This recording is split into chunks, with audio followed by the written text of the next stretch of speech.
What's up, everyone? Here are 7 signs of emotional immaturity. Now, let's give me 2 caveats right here. First is none of this is personal toward you in any way. This is just general information. I don't even know who's watching this. It's for people all over the world. So if you personalize any of this or take any of this personally, that's probably going to be on the list somewhere in terms of emotional immaturity. And the second thing is this: no matter where you are, if you happen to do some of these things or multiple things on this list, that doesn't mean that you are stuck being emotionally immature forever. That's the whole point of maturity. We learn, we grow, and we mature. So wherever you are on the list, be mindful and be easy on yourself that you can grow and learn from it. Let's get started. Here we go. Number 1. The first sign of emotional immaturity is this: an inability to tolerate people who have different beliefs from your own. If you can't tolerate someone having different beliefs from your own, that is a sure sign of emotional immaturity. Here's why. The world is comprised of many different people, over 7 billion. And for you to believe that others should believe what you believe or have the perspective that you have, well, that's steeped in immaturity, and here's why. When we're young, our brains aren't fully developed. And so we have a tendency to see the world in terms of black and white, either or, right and wrong, good and bad. And we believe you either believe what we believe or you're wrong. And that's fine. When you're young, your brain's not fully developed. But as you get older, it's important to be able to understand not only the gray, but also the possibility that perhaps people have insight that you might not have, even though it feels like that information is absolute truth. So, first sign: if you have an inability to tolerate people having different beliefs from your own. Second sign of emotional immaturity is this: a need to minimize your mistakes but amplify other people's mistakes. I really believe that in general, human beings have a tendency to minimize the harm they cause others and maximize the harm others cause us. So if we cut somebody off while we're driving down the road and someone gets mad, we say, chill out, what's the big deal? I just made a mistake. But if someone else cuts you off in traffic, oh my goodness, it's a big deal. And that's okay to some extent. But when that becomes pervasive, when you find yourself doing that more frequently than not, minimizing your own mistakes and amplifying others, that's a sure sign of emotional immaturity. The good news is, again, from all of this, is if you recognize this, you can stop. You can shine light on it, and you can begin to change that. Instead of being so hard on others for making mistakes, the moment you see others make mistakes, you say, you know what? They're human beings. They made a mistake. And if you start to take that attitude, it can help not only shine light on this whole concept, but also bring awareness that you're probably engaging in doing something like that. And the more, listen, we master what we practice. So the more you practice that awareness, the better you get at it. The third sign, and these are in no particular order, of emotional immaturity is an inability to see your own hypocrises. So sure, we all do hypocritical things from time to time, but when you have an inability to actually see that you're doing something that is a sign of hypocrisy, that's a sign of emotional immaturity. Let me give you an example. I remember working with a young man one time who he wanted there to be peace so badly that he said when these people say that they don't, that like he was anti-war, it was wonderful, healthy, wonderful perspective. But he said, listen, these people who don't agree with my perspective, I just want to beat them up with a baseball bat. I just want to take a bat to their head. And he was dead serious, and he just kept going into it.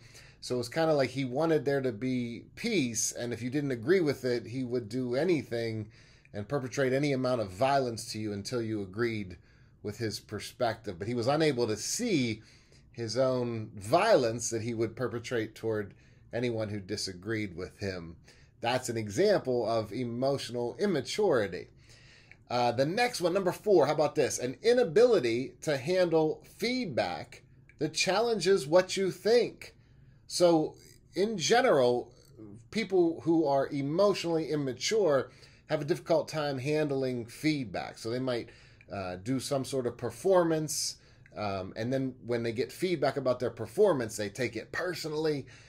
They get distraught. Then they maybe attack the person who gave them feedback, as if their performance was who they were. Or as if when someone gives you feedback about your performance, they're talking about who you are as a soul, as a being. No, they're talking about your performance. And when we mix those two up, that happens oftentimes with emotional immaturity. So be mindful of that.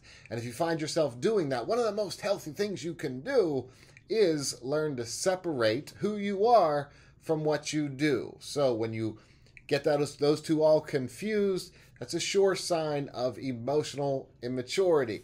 All right, the next one is this. Number 5 is this. A desire for people to be punished if they think, feel, believe, or behave differently from what you want. So you and only you know what's going on in your mind. But in your mind, if you reel with these thoughts of, boy, I want this person to be punished. I hope terrible things happen to this person.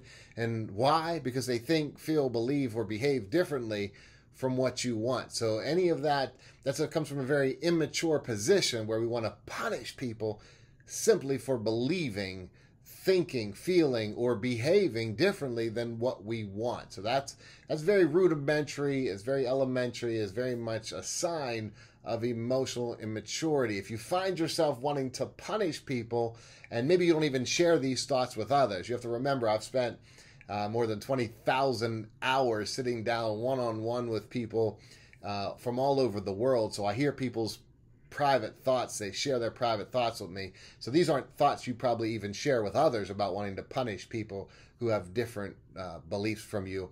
But if you're throwing that together in your mind and your mind's spinning with this, there you want to punish people. You hope something terrible happens. Let's say somebody has a different belief system, so you hope something terrible happens to them. That is a real big red flag sign of emotional immaturity. It is really okay for people in a world of more than 7 billion people to think, feel, believe, and behave differently from you, and it is only a sign of it's egocentric. It's probably falls on the spectrum of narcissistic to think people ought to be punished if they don't believe what you believe. All right, here's the next one. It's kind of in line with that. So maybe you don't want to punish people, but we're still on the continuum. So holding a condescending view of people who think, feel, believe, or behave differently. That condescending view, like, these idiots. How can I help these idiots see the reality of what I believe and what I think and what my perspective is? So anytime you hold a condescending view of others, that is a place of insecurity, and it's also a place of tremendous emotional immaturity. To be condescending is to believe that you have this superior view of the world, and whereas that's fine for young children who might believe that they're Superman or whatever else small children think, that's fine for kids when their brain's still developing. But as we get older, to not be aware that the world has many different ways to view even a similar event, then that's a position of being stuck in emotional immaturity. And so finally, let me give you the 7th sign of emotional immaturity, and that is this. And I feel like this kind of sums up all of these. But if you've watched my videos before, you know there's a difference between what I call the cartoon world, the world the way we think it should be, and the real world, the way the world actually is. And so I think a real big sign of emotional immaturity is being stuck in your cartoon world. This is how the world should be. And when you can't come to terms with how the world actually is, again, that doesn't mean you can't work on the world and help make things better from where it is, but it does mean that when you get caught up seeing the world the way you think it should be versus how it actually is, that's a sign of emotional immaturity. So again, the good news from all of this is that if you find yourself falling in line with any of these signs of emotional immaturity, it's not the end of the world. You can work on it. You can challenge yourself.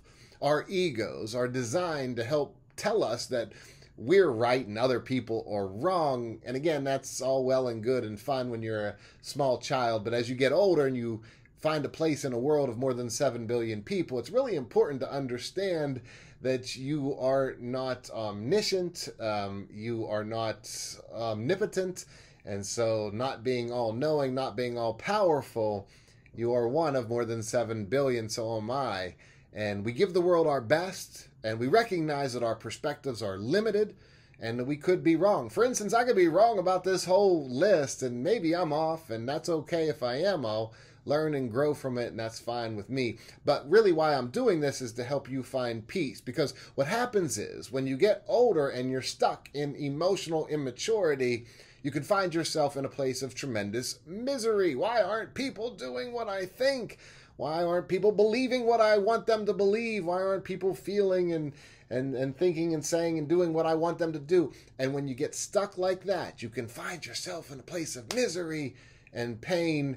And that's not what I want for you, because if you've watched my channel at all, you know the most important thing for me, for you, is to help you find peace. And that is why until next time, as always, I wish you much peace.